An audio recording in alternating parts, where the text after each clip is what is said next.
in London.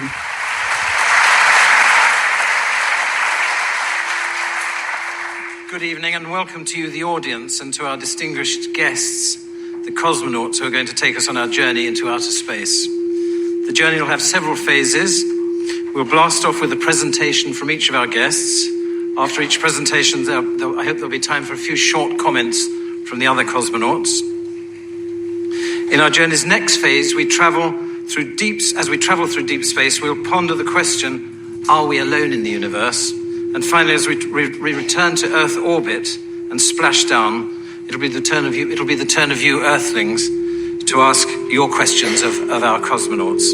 But first, a word of caution. All time is relative, and there's a special and little-known theory of relativity that explains an anomaly in time found only at conferences like this. It states that for any speaker, the time remaining speeds up in inverse disproportion to the time already taken. And consequently, the faster you speak, the less time you have. And there will never be enough time to say all you have to say. So in the hope of introducing an element of gravitational time dilation, I'll respectfully tap my glass at 2 minutes before each speaker has to end. Anyway, here we are. We're at T-1 and still counting. So it's time to introduce our first cosmonaut, who will take us through blastoff and into Earth orbit. He's a biographer, winner of many awards, including the Somerset Maugham, the Duff Cooper, and the James Tate Black. His latest book, The Age of Wonder, How the Romantic Generation Discovered the Beauty and Terror of Science, explores the scientific ferment that swept Britain at the end of the 18th century. He writes about the early investigations into the nature of the universe, deep time, and deep space, and the impact that this had on the Romantic writers like Coleridge, Mary Shelley, Byron, and Keats. Please welcome Richard Holmes.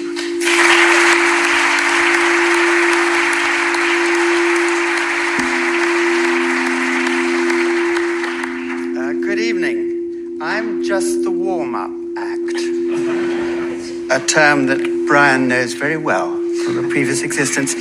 And if you know the second law of thermodynamics, the warm-up act is not very easy.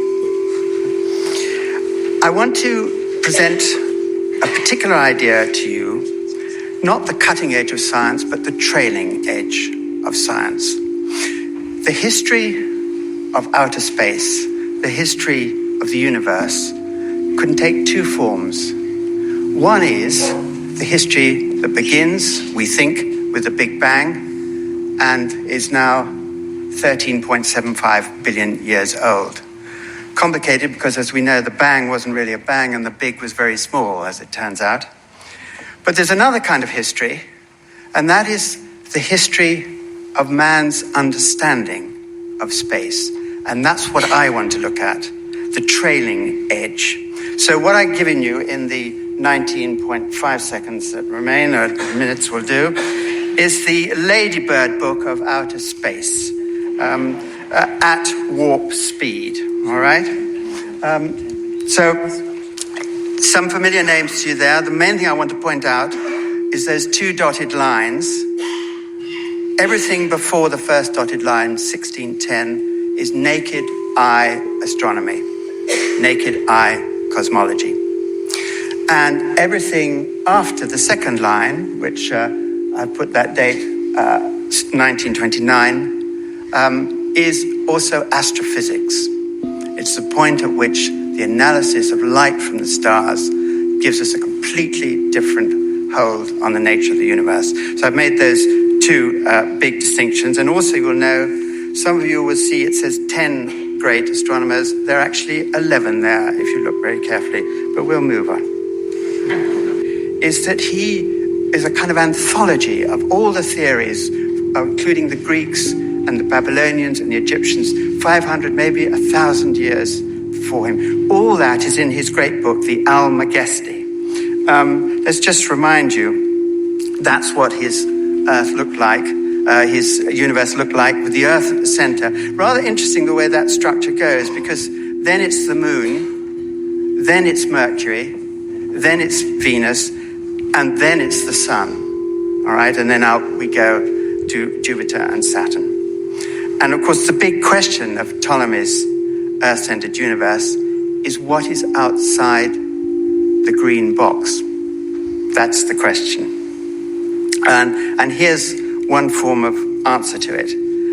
This is a theological medieval cosmos, based again the same, of the Earth in the middle and the moon and the various signs going up to the seventh sphere, Saturn, and then we have the eighth, octavium, the firmament of stars, and then the crystal sphere above it, the ninth, and then the 10th, the primum mobile, which gives us a key to how he understood this structure, which is a series of crystalline interlocking spheres, which rather like a generator. And the primum mobile, the first, the outer movement, moved them all like a wonderful clock. And as they moved, they played the music of the spheres. And that very powerful idea, which dominates the literary imagination in Europe, certainly, and in Arabia as well, for the 1500 years, really, after the Almagesti. One other thing I want to do is to associate my astronomers with particular writers. Now, I wanted to associate him with Ovid. I couldn't get a picture of Ovid, so I got a real picture of a Ptolemy, which was headed also distant star, all right? And it's also to remind you, and you'll never now forget, that Claudius Ptolemy was not a member of the royal Ptolemies, but Ovid wrote his great transformation, the Metamorphoses book, which you can find in a wonderful Ted Hughes translation now. It is called the Translations or the Transformations. And in there, you see the Ptolemaic universe, the same thing he's done in literary terms. He's brought together all the mythology and the personas of the previous 500 years. So take one example, naughty Queen Cassiopeia, we all remember that, her in the stars, and then her daughter Andromeda, who is tied to a rock, and then Perseus, the knight, who comes to save her. And there they are in the first constellations we learn. So that's in